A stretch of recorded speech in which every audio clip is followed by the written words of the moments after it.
Hello बच्चों, कैसे हो आप लोग? अच्छे होंगे बेटा। तो मैंने बेटा कल आपको पढ़ाई थी हरिगीत। ठीक है। तो आज मैं आपके लिए लेकर के आई हूँ भैरव। ठीक है। आज हम क्या पढ़ेंगे? भैरव। मातृक छंद से ही है हमारा भैरव। तो आज हम जानेंगे बेटा भैरव। क्या पढ़ेंगे हम आज? भैरव। भैरव छंद। ठीक है बेटा। तो आज हम जानेंगे भैरव छंद। भैरव छंद की परिभाषा क्या है बेटा? भैरव छंद क्या होता है?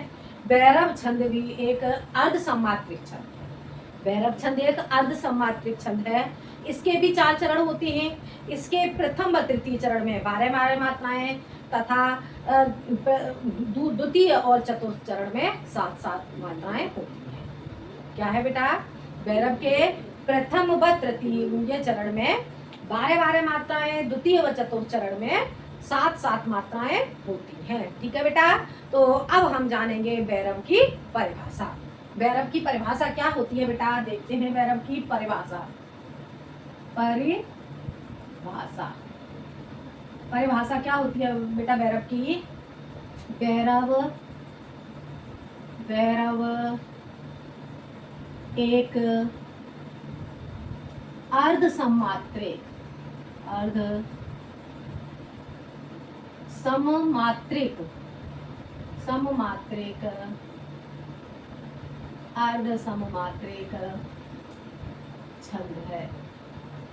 छंद है।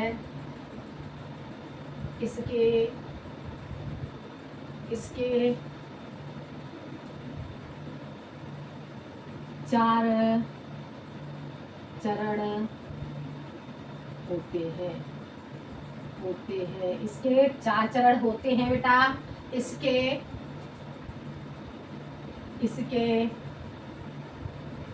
प्रथम व तृतीय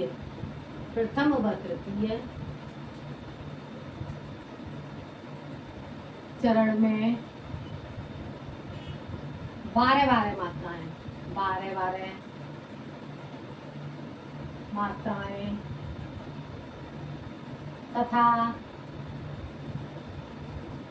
व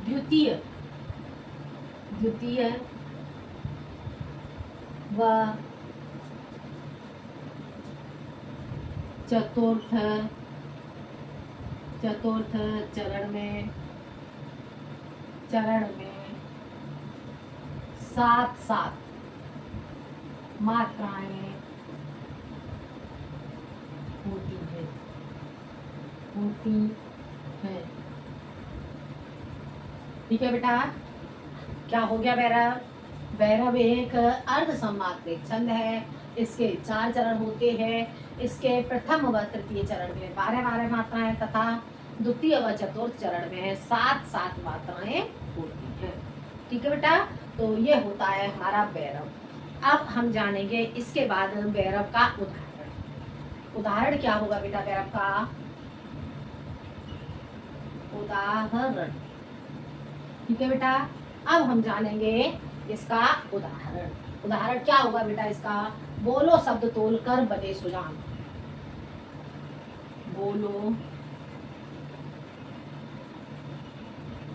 शब्द तोलकर बने सुजान। ठीक है बेटा। बोलो शब्द तोलकर बने सुजान। वापिस तीर न आए। वापिस तीर न आए। छुटा कमान।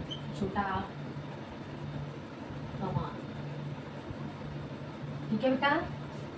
क्या हो गया? बोलो शब्द तोलकर बने सुजान, वापिस तीर न आए छुटा कमान। ठीक है बेटा। तो अब हम इसमें मात्राएं लगाएंगे बेटा। देखते हैं। बोलो गुरु और ये आपका हो जाएगा इधर गुरु लघु। ठीक है। गुरु लघु। ठीक है। और इसके बाद लघु, गुरु, लघु, गुरु, लघु। ठीक है बेटा। अब आगे देखते हैं गुरु, लघु, लघु, गुरु, लघु, लघु। उसके बाद ये हो जाएगा आपका गुरु, गुरु, लघु, गुरु, लघु, गुरु, लघु। ठीक है बेटा। अब हम इसकी गणना करेंगे। देखो 1 2 3 4 5 6 7 8 9 10 11 12। ठीक है बेटा, 12 हो गई। तो क्या लिखा हुआ है, प्रथम चरण में कितनी, ये हो गई हमारी 12। ठीक है, प्रथम चरण में, प्रथम चरण हमारा ये हो गया, तो प्रथम चरण में ये हमारी हो जाती है 12 मात्राएं। ठीक है। और द्वितीय चरण हमारा बने सुजान, यहाँ पे 1 2 3 4 5 6 और 7, ये हो गई हमारी 7 मात्राएं। ठीक है। दूसरे चरण में कितनी हो गई, 7 मात्राएं, और प्रथम चरण में कितनी हो गई हमारी 12 मात्राएं। ठीक है। ऐसे हम इधर देखते हैं 1 2 3 4 5 6 7 8 9 10 11 12, ये भी हमारी हो जाती है 12। इधर लिखेंगे हम 12। ठीक है बेटा। और इधर देखेंगे अब हमारा क्या होगा, 1 2 3 4 5 6 और 7, ये हो गई हमारी 7 मात्रा। ठीक है बेटा। अब हम देखते हैं इसे परिभाषा से क्या है। देखो इसमें क्या बताया गया है परिभाषा में, यह एक अर्ध समात्रिक छंद है। अर्ध समात्रिक छंद कैसे हो गया, आधे चरण में अलग मात्राएं और आधे चरण में अलग मात्राएं। ठीक है बेटा। तो इसलिए ये अर्ध समात्रिक छंद हो गया। इसके 4 चरण होते हैं, 4 चरण हो गए इसके, एक ये हो गया, एक ये, और एक तीसरा ये हो गया, और चौथा ये हो गया। ठीक है। इस तरह से इसके 4 चरण हो गए। अब इसमें इसके प्रथम व तृतीय चरण में 12 मात्राएं, प्रथम चरण में ये 12 मात्राएं हो गई, और तृतीय चरण ये हो गया, तृतीय चरण में भी 12 मात्राएं हो गई। ठीक है। और द्वितीय व चतुर्थ चरण में 7 मात्राएं होती हैं। दूसरे चरण में ये आपकी 7 मात्राएं हो गई, और आपका ये चतुर्थ चरण में भी 7 मात्राएं हो जाती। ठीक है बेटा। तो इस तरह से ये आपका हो गया। बेटा एक बात मैं बताऊं, इसमें आप स्पष्टीकरण भी लिख सकते हो। स्पष्टीकरण इसका, जैसे मैंने अलंकार वगैरह में आपको स्पष्टीकरण समझाया है, अलंकार में, रस में, उसी तरह से हम इसका भी स्पष्टीकरण लिख सकते हैं। ठीक है। इसका स्पष्टीकरण कैसे लिखेंगे, प्रस्तुत उदाहरण में प्रथम व तृतीय चरण में 12 मात्राएं हैं, द्वितीय व चतुर्थ चरण में 7 मात्राएं हैं। अतः यहाँ पर कौन सा, भैरव छंद होगा। ठीक है बेटा। इस तरह से हम इसका स्पष्टीकरण भी कर सकते हैं। तो ये हो गया आपका ये भैरव का उदाहरण। एक उदाहरण और बेटा मैं आपको समझा देती हूँ भैरव का, इतना आपकी समझ में आ गया। ठीक है। एक बार इसका रिवीजन कर लेते हैं। भैरव एक अर्ध समात्रिक छंद है, इसके 4 चरण होते हैं। इसके प्रथम व तृतीय चरण में 12 मात्राएं तथा द्वितीय व चतुर्थ चरण में 7 मात्राएं होती हैं। ठीक है बेटा। अब इसका उदाहरण, बोलो शब्द तोलकर बने सुजान, वापस तीरण आए छूटा कमान। ठीक है। तो ये हो गया इसका उदाहरण, और इस प्रकार से मैंने आपको मात्राएं समझाई। तो बेटा ये उदाहरण आपको समझ में आ गया होगा। ठीक है। अब हम जानेंगे इसका अगला उदाहरण। ठीक है। तो अब हम देखते हैं अगला उदाहरण।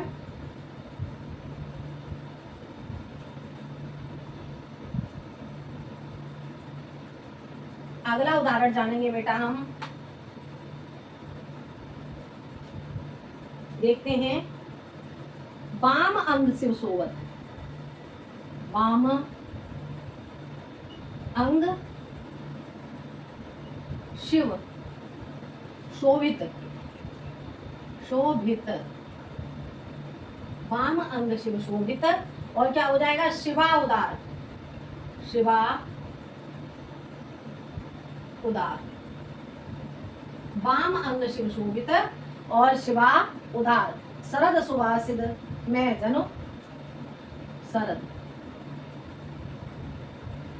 शिवा, शरद शिवा सिद, शरद शिवारिद में जनो, शरद शिवारिद में जनो, शरद शिवारिद में जनो तड़ित विहार, तड़ित विहार। ठीक है बेटा, क्या हो गया हमारा उदाहरण, देख लेते हैं हम इस उदाहरण को एक बार। वाम अंग शिव शोभित शिवा उदार, शरद शिवा हृदय में जनो तड़ित विहार। ये हो गया हमारा उदाहरण। क्या हो गया हमारा उदाहरण? वाम अंग शिव शोभित शिवा उदार शरद शिवा हृदय में जनो तड़ित विहार। ये हमारा उदाहरण हो गया बेटा। अब हम इस पे मात्राएं लगाएंगे। ठीक है, मात्राएं हम बेटा कैसे लगाएंगे इस पे? देखते हैं हम इस पे मात्राएं। गुरु लघु, गुरु लघु, लघु लघु, और ये हो जाएगा हमारा गुरु, और ये हो जाएगा हमारा लघु लघु। ठीक है, ये हो गया हमारा एक चरण, लघु गुरु लघु गुरु लघु। ठीक है, अब इसे देखेंगे हम, लघु लघु लघु लघु गुरु लघु, और ये हो जाएगा हमारा लघु गुरु लघु लघु। ठीक है, अब ये लघु लघु लघु लघु गुरु लघु। ठीक है बेटा, अब हम इसकी गणना करेंगे। ठीक है, देखा आपका एक चरण ये हो गया, एक ये हो गया, एक इधर हो गया और एक इधर हो गया। आपके 4 चरण हो गए। ठीक है बेटा, अब हम इसकी गणना करेंगे। 1 2 3 4 5 6 7 8 9 10 11 12। कितनी हो गई हमारी इधर मात्राएं? 12। 1 2 3 4 5 6 7, इधर हमारी हो जाती है 7 मात्राएं। ठीक है, इधर देखते हैं 1 2 3 4 5 6 7 8 9 10 11 12, ये हमारी हो जाती हैं 12 मात्राएं। इधर 1 2 3 4 5 6 और 7, इधर हमारी हो जाती हैं 7 मात्राएं। ठीक है बेटा, इधर हमारी हो जाती है 12, इधर 7, यहाँ 12 और इधर 7 मात्राएं। ठीक है बेटा, अब देखो क्या बताया था यहाँ पे, इसके प्रथम व तृतीय चरण में कितनी मात्राएं हो गई? प्रथम व तृतीय चरण में 12 मात्राएं हो गई, द्वितीय व चतुर्थ चरण में 7 मात्राएं हो गई। ठीक है, तो समझ में आ गया बेटा उदाहरण। एक बार इस उदाहरण का रिवीजन कर लेते हैं। वाम अंग शिव शोभित शिवा उदार, वाम अंग शिव शोभित शिवा उदार शरद शिवारिद में जनो तड़ित विहार, शरद शिवारिद में जनो तड़ित विहार। ठीक है बेटा, ये हो गया हमारा उदाहरण, और इस प्रकार से मैंने आपको मात्राएं बताई। तो बेटा ये था हमारा वैरव छंद। ठीक है, कौन सा छंद था हमारा? ये था हमारा वैरव छंद। अब बेटा ये मातृक छंद मैं आपको पढ़ा चुकी हूँ। अब मैं अगले वीडियो में आपको पढ़ाऊंगी वर्णिक छंद। ठीक है, कौन से छंद जानेंगे? अब हम जानेंगे वर्णिक छंद। तो ये बेटा आपको समझ में आ गया होगा वैरव। ठीक है, मैंने इसकी परिभाषा बताई आपको, 2 उदाहरण बताए। तो आज के लिए बेटा इतना ही। अगले वीडियो में मैं लेके आऊंगी आपके लिए वर्णिक छंद। ठीक है, धन्यवाद।